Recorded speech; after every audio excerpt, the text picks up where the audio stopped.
నమస్కార్, నా పేరు హరినాథ్. ఈ కలంకారీ క్లాత్ తీసుకొని దీంట్లో రామాయణంలో మొత్తం స్టోరీ దాంట్లో ఈ రామ పట్టాభిషేకం తీసుకున్నాను. రామాయణ పట్టాభిషేకం తీసుకున్నాను. దీంట్లో వచ్చి వాళ్ళు వనవాసం అయినాక అయోధ్యకు వస్తారన్నమాట. వచ్చినప్పుడు పెద్దల సమక్షమున శ్రీరాముడికి సీతకి పట్టాభిషేకం చేస్తారన్నమాట. చేసేటప్పుడు లక్ష్మణ, భరత, శత్రుఘ్న, హనుమాన్,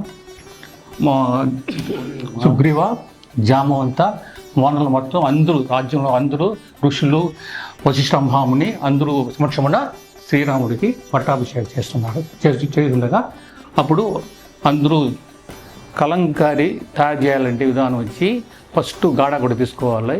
ఆ గాడాగొడ్డని ఉతికాల, దానిలో గంజి ఉంటుంది. ఆ గంజి అంతా తీసిన తర్వాత ఎండబెట్టేవాలి.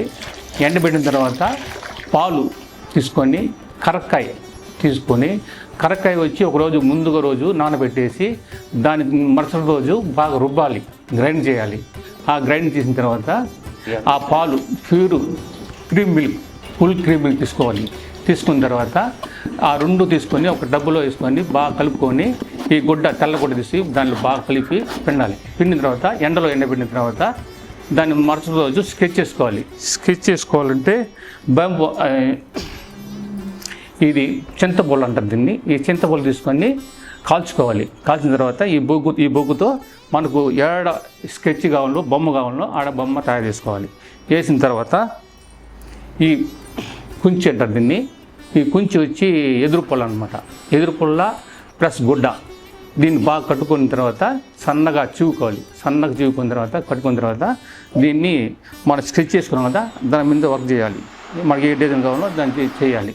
చేసిన తర్వాత దీన్ని మొత్తం చేసిన తర్వాత పట్టిక తీసుకోవాలి. పట్టిక అంటే తెల్ల హాలం ఉంటుందండి పట్టిక. ఆ పట్టిక తీసుకొని నీళ్ళలో కలుపుకొని మనకు రెడ్ ఏడాడు కావాలో ఆడంతా దీని మీద రాయాలి. గొడ్డ మీద రాసిన తర్వాత రెడ్ పట్టిక వస్తుంది అనమాట. దాంట్లో బాయిలింగ్ చేయాలన్నమాట. బాయిలింగ్ చేసేప్పుడు వచ్చి దాన్ని నీళ్ళు తీయాలి ఫస్ట్. అంటే పారే నీళ్ళలో ఈ గొడ్డని తీసి బాగా తిప్పి వేసిన తర్వాత అప్పుడు ఈ పైన ఇదంతా పోతుందన్నమాట. దాన్ని ఎండబెట్టేసి మరుసటి రోజు అనుకొని దాంట్లో చావల పొడి, చురుడు చెక్క, 2 పౌడర్ ఉంటుంది. ఆ పౌడర్ వేడి నీళ్ళలో బాగా కలుపుకొనేసి దాన్ని వేసి ఈ గుడ్డని దాన్ని డిప్ చేసామంటే బాగా ఉడకబెట్టాలి. ఉడకబెట్టిన తర్వాత అప్పుడు మన ఆలం ఎక్కడెక్కడ వేసామో అవంతా రెడ్ వచ్చేస్తుంది అనమాట. మిగతాంతా బ్లాక్ ఉంటుంది. మళ్ళీ ఇదంతా ఈ సైడ్ అంతా వైట్ వచ్చేస్తుంది.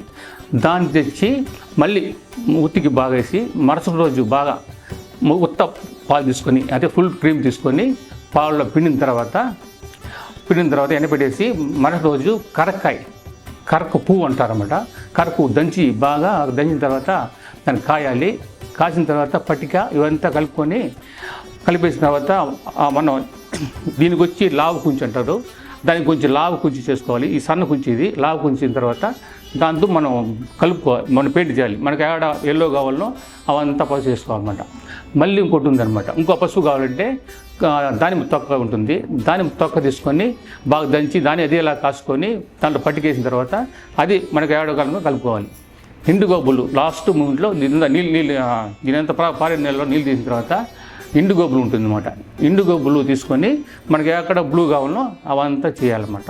చేసిన తర్వాత లాస్ట్ ప్రాసెస్ అన్నమాట. ఇది కలంకారీ వచ్చి ఎందుకంటే గొప్ప అంటే ఇది నేచురల్ అనమాట. ఈ నేచురల్ ఇప్పుడు అంతా కెమికల్ అయిపోయింది. మొత్తం ఈ కెమికల్ వల్ల అంతా గరబ్ అయిపోయింది అనమాట. అందువల్ల ఇది నేచురల్, పాత ఓల్డ్ టైప్ ఓల్డ్ కలంకారీ కాబట్టి దీంట్లో వచ్చి కరక పువ్వు, బెల్లము, తాటి బెల్లము, ఇనుములు వేసి చేస్తాం కాబట్టి దీనికి ఆ కరక్కాయ కాబట్టి పాలు కాబట్టి ఇదంతా నేచురల్ కాబట్టి దీన్ని గొప్పగా చెప్పాలన్నమాట. ఇవన్నీ ఏది కెమికల్ లేకుండా వేస్తాం కాబట్టి ఇది హైలైట్ కలంకారీ.